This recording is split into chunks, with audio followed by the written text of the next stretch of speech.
Good afternoon, friends. Welcome to Dream Big Today. This is our noon nuggets, and my name is Debbie, and so glad that you had a moment to join us today. And so, if you would, put your prayer request and your praise reports in the chat box right now so we can pray with you, pray for you, and just enjoy our time together. Today, I want to talk about Psalms 83. Psalms 83 is a psalm of Asaph. And as I was looking, and I'm going to kind of read one of my commentators right now, it says that some connect this Psalms with Second Chronicles 20, 1 through 37, and the victory won in Jehoshaphat's time. Others see this collection. There's 10 enemies that we will see in this reading.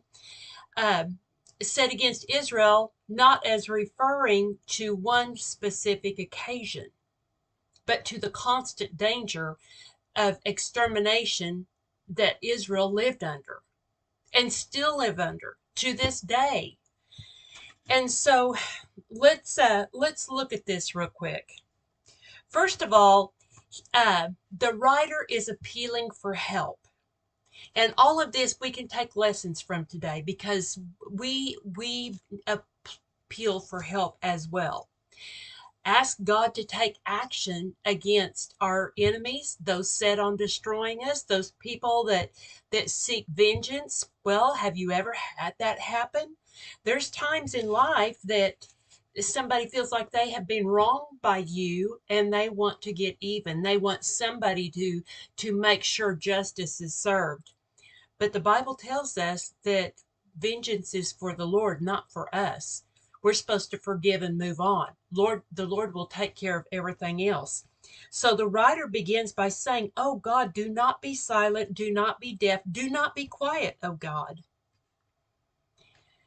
And so Asaph, that is really a hard name for me to say.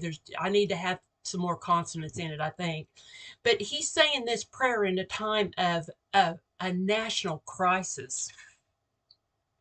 He says, "Don't you hear the uproar of your enemies?" See, the enemies of Israel would be an enemy of God too. These are God's people. Don't you see that their arrogant enemies are rising up? They devise crafty schemes against your people. So he's saying, "Father, answer my prayer." He's pleading, "Please answer my prayer." And then he's pleading, "Protect your people." Come, they say, let us wipe out Israel as a nation. We will destroy the very memory of its existence. And so that's something that is of a deep concern. If we've heard our enemies saying that, we don't want to experience that. Come, they say, let us wipe out the nation.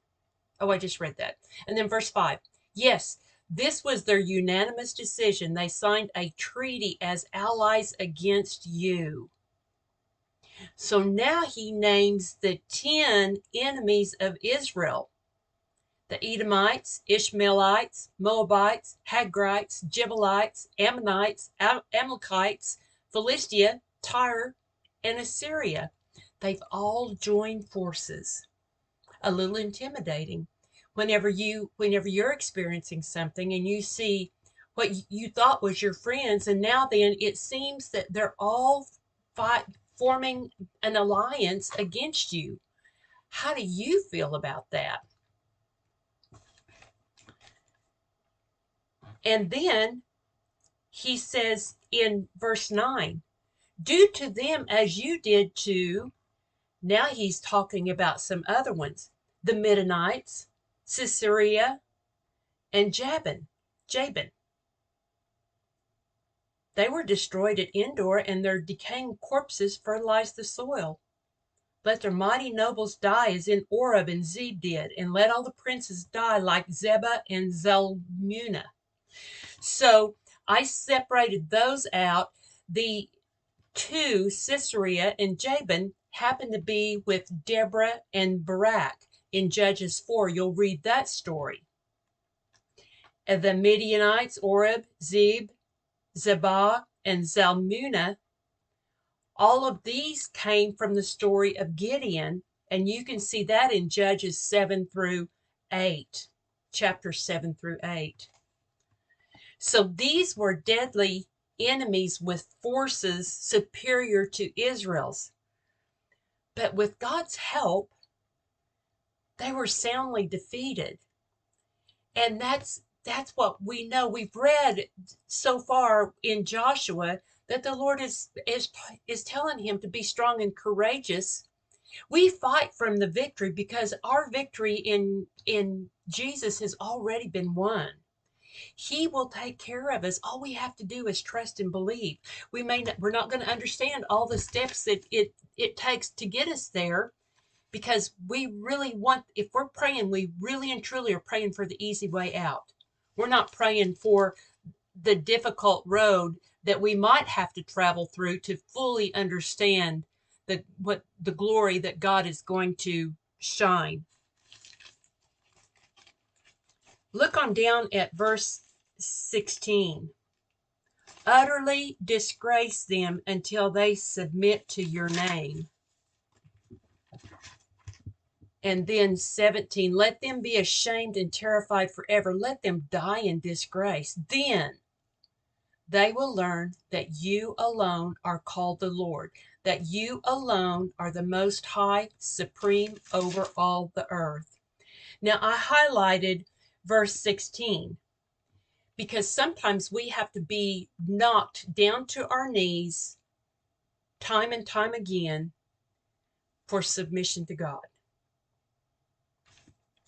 And for those enemies, it's knock them right where their pride is growing, and let them be totally humiliated and disgraced, so they will submit to your name. And so he's saying, put your enemies to shame, because whoever is against Israel is against God. And then at the whole end of this, make these unbelievers understand that you are the Most High. All of these little idols that they carved along the way, when they found a chunk of wood they could make something with, they found a rock that looked like the sun or looked like some of their things that they worshipped. See, they probably picked them up. They probably carved a little more on it. They probably painted it. They probably did whatever, because they thought and they believed that in the little g gods. But we know who we serve, and we know who he is, and he is with us. He'll never leave us.